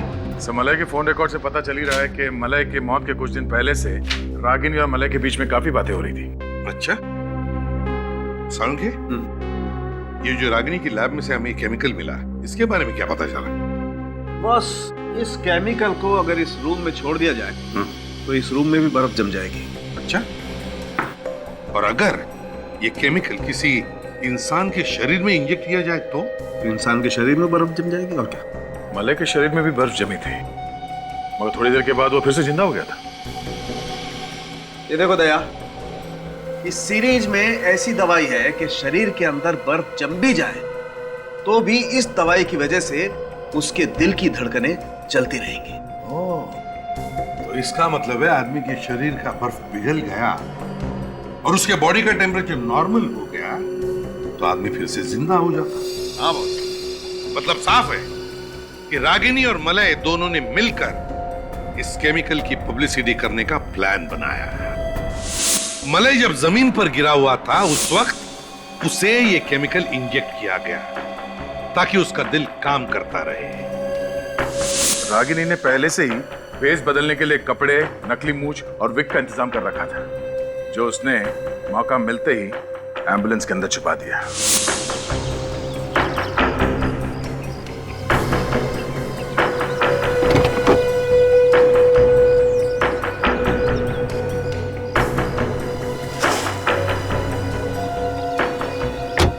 मलय को एम्बुलेंस में डालने के वक्त तक होश आ गया था और जैसे एम्बुलेंस का दरवाजा बंद हुआ वो उठा और उसने भेस बदल लिया।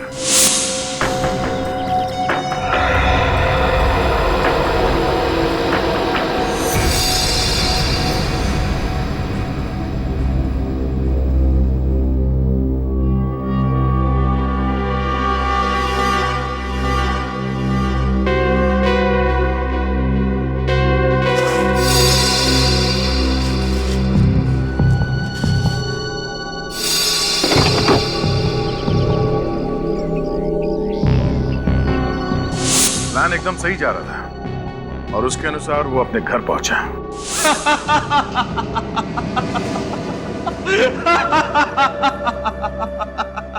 सब कुछ कितनी आसानी से हो गया और किसी को भनक तक नहीं लगी। अंतर्राष्ट्रीय बाजार में कच्चे तेल का भाव $105 प्रति बैरल से गिरकर $73.63 प्रति बैरल पर आ गया है, लेकिन $21 प्रति बैरल की कमी के बावजूद पेट्रोल कंपनियां तेल के दाम घटाने को तैयार नहीं है। किसी भी चैनल पर मेरे मरने की खबर क्यों नहीं दिखा रहे? 5 रुपए लीटर बढ़े थे। उस वक्त कच्चे तेल की कीमत $105 प्रति बैरल थी। उनको पता ही नहीं कि मैंने क्या झेला है। शरीर ठंड के मारे अकड़ने लगा था और इतना दर्द, मौत के मुंह से बाहर आया हूं। जरा संभल के। हैं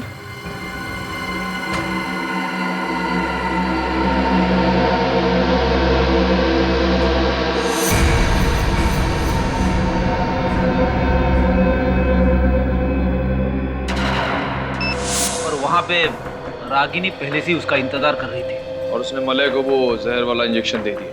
हाँ, लेकिन मलय का खून रागिनी ने नहीं किया है। उसने खुद फोन करके विवेक को टेलीविजन स्टेशन पे बुलाया था, क्योंकि ये सब एक पब्लिसिटी स्टंट था।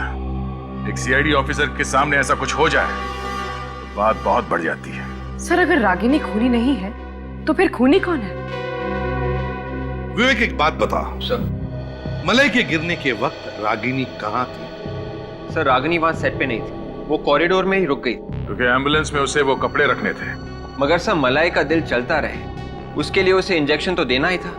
तो इंजेक्शन किसने दिया? विवेक को इंजेक्शन उसी ने दिया जिसे रागिनी और मलय ने अपने प्लान में शामिल कर रखा था। और वो उस वक्त सेट पर था। हाँ दया, समझ गए ना खूनी कौन है?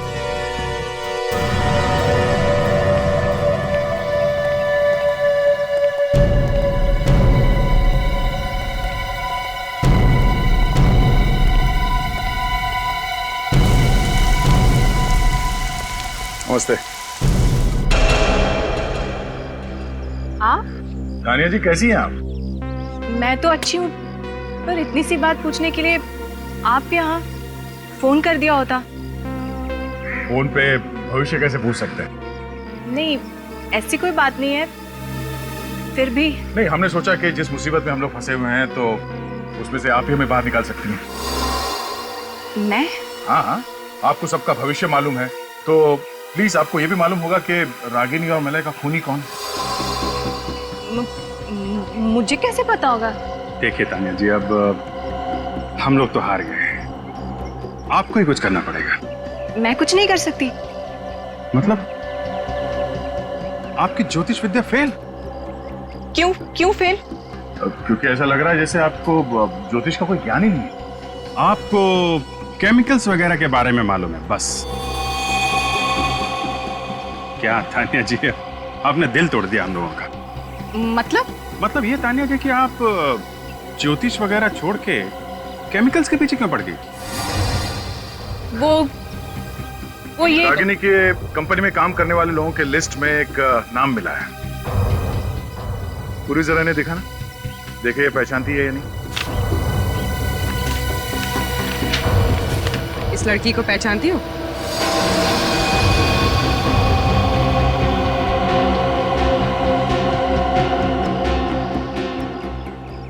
क्या हुआ? फोटो पहचानने में प्रॉब्लम हो रही है?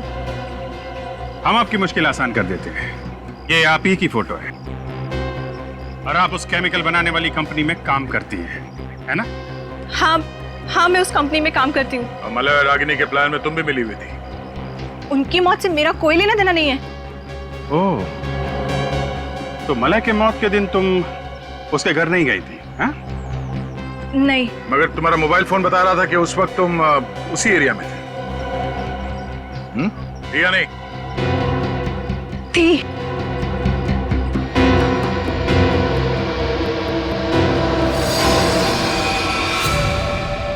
खूनी जब भागने की कोशिश करता है ना, तो उसका एक ही इलाज है।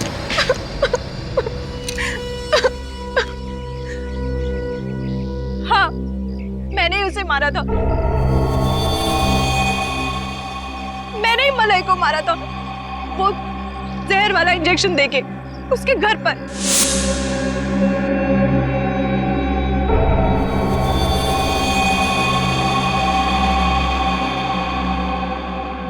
और उस बेचारे को शक भी नहीं हुआ क्योंकि तुम तो उसके प्लान में पहले से ही शामिल थी, है ना? हाँ, मैंने उससे कहा था कि वो इंजेक्शन से ज्यादा बेटर फील करेगा। रागिनी को कैसे मारा?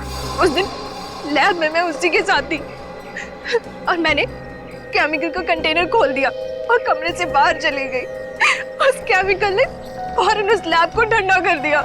मगर उसका खून क्यों किया? उस केमिकल की वजह से। केमिकल की वजह से?